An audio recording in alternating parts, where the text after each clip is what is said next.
आम्ही जे असं म्हणतो की शिंदे पवार यांच्याकडे जी माणसं आहेत हे सगळे चोर डाकू स्मगलर आहेत, खुनी बलात्कारी आहेत. त्यांना प्रोटेक्शन देणं, संरक्षण देणं हे यासाठी त्यांना सत्ता हवी आहे. सुनील शेळकेचं प्रकरण मी काढलं, बेकायदेशीर खनिज कर्माचं. कशी बेकायदेशीर तिथे खाणकाम सुरू आहे मावळ प्रांतामध्ये.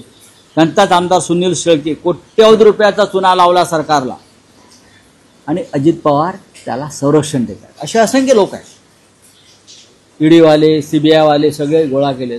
70,000 कोटीचा सिंचन घोटाळा आरोप मोदीने केला ह्यांच्यावरती. आता जो तुम्ही एका IPS अधिकाऱ्याला दम देताय, हे मोठे शिस्तबद्ध आहेत ना. मी बेशिस्त खपावून घेणार नाही काय बोलतात ना ते.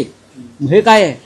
एका IPS अधिकाऱ्याला तुम्ही अशा प्रकारे दम देता, ते सुद्धा तुमच्या पक्षातल्या चोरांना संरक्षण द्या हे सांगण्यासाठी. मिस्टर अजित पवार कुठे गेला तुमचं डिसिप्लिन? डिसिप्लिन कोणासाठी आहे?